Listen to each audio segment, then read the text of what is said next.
আজকে আমাদের ছুটির দিন। তো সারা সপ্তাহ কাজ করার পরে আজকে একদিন ছুটির দিন পাইছি, সাপ্তাহিক রেস্ট টাইম। তো ঘুরতে বের হয়ে গেছি। তো এটা আমাদের রুমের সামনেরই দৃশ্য। আমরা এক রিসোর্টে কাজ করি। তো বড় ভাইকে নিয়ে বের হয়েছি। বড় ভাই একজন পুরান ঢাকার লোক।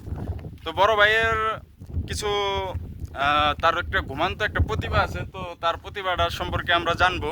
তো সেও একজন কন্টেন্ট ক্রিয়েটার না আর কি। যদি এই ভিডিওতে যদি ভিউ আসে, যদি তার ডায়লগ অনুযায়ী যদি ভিউ আসে, তাহলে সে এখান থেকে আর কি যাত্রা শুরু করবে আর কি। তো ভাই, কি অবস্থা? এই তো আলহামদুলিল্লাহ ভাই, আপনি কেমন আছেন? এই তো ভাই, মোটামুটি ভালো আছি। আসলে উনি একটু বাড়িয়ে বলেছেন আপনাদের কাছে। আসলে আমি ওরকম কিছু নয়, আমি একজন সাধারণ মানুষ। আমি মানুষ হিসেবে নিজে অতটা ভালো না, কারণ এই পৃথিবীতে বেঁচে থাকার জন্য ভালো মানুষের খুব দরকার। আর সেই ভালো মানুষদেরকেই আমরা খুঁজতেছি। সেই ভালো মানুষদেরকে আমরা কোথায় পাবো? আসলে এই দুনিয়াটাকে আল্লাহ তাআলা সৃষ্টি করছেন। আল্লাহ তাআলার এত নাজ নেয়ামত এই সারা দুনিয়ার ভিতরে আল্লাহ তাআলা দিচ্ছেন। এই জন্য বলছে সফর করো, সফর করলে তোমরা আমার নাজ নেয়ামত দেখতে পারবা। তো ভাগ্যের কি নির্মম পরিহাস, আল্লাহ তাআলার রিজিকের ফয়সালা করছে দুবাইতে। তো দুবাইতে চলে আসলাম। আসলে দুবাই চাকচিক্যর দেশ। এই চাকচিক্যর ভিতরে আল্লাহ তাআলার অনেক নিয়ামত আছে।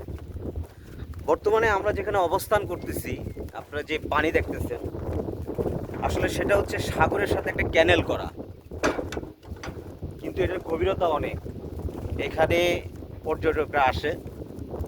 পাশে যে আপনারা যে রিসোর্টটা দেখতে পারতেছেন, সেটা হচ্ছে গিয়া গালফের ভিতরে সর্বপ্রথম রিসোর্ট হয়। তো ইন্টারন্যাশনাল সেই রিসোর্টটা ভাগ্যক্রমে বলেন আর দুর্ভাগ্যক্রমেই বলেন না কেন, যেটাই বলেন, সেটা হচ্ছে করোনার সময় এই রিসোর্টটা বন্ধ হয়ে যায়। তো বন্ধ হয়ে যাওয়ার কারণে এখন এই রিসোর্টটার মেনটেনেন্স কাজ শুরু হয়েছে। সেই পারপাসে আমরা এখানে কাজের জন্য আসছি।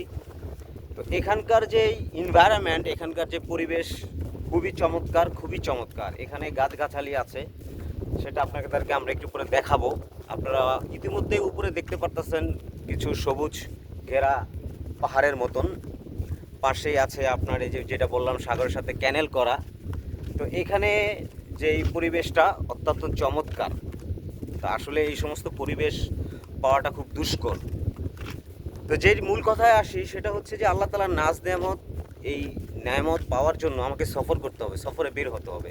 তাহলে আমি বুঝতে পারবো যে আল্লাহ তাআলা মানুষদের জন্য কত নেয়ামত সৃষ্টি করছেন। আর এই নেয়ামত আমরা ভোগ করে আমরা মুসলমান কি করব? আল্লাহ তাআলার শুকরিয়া আদায় করব। আল্লাহ তাআলা শুকরগুজার বান্দাকে পছন্দ করেন। যে ব্যক্তি যে অবস্থায় থাকুক না কেন, সে যদি আলহামদুলিল্লাহ আল্লাহ তাআলার শুকরিয়া আদায় করে, তো আল্লাহ তাআলা তার নাজ নেয়ামতকে বাড়ায়া দেন। একজন ব্যক্তি 5 তলায় থাকে, তার দিকে আমি তাকাবো না।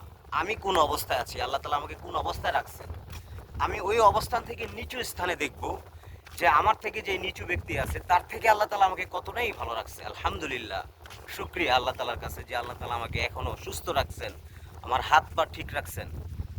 তো এ হচ্ছে বিষয়। তো আল্লাহ তাআলার শুকরিয়া যারাই বেশি থেকে বেশি আদায় করবে, আল্লাহ তাআলা তাদেরকে সুস্থ রাখবেন, ভালো রাখবেন। আল্লাহ হাফেজ, সবাই ভালো থাকবেন, সুস্থ থাকবেন।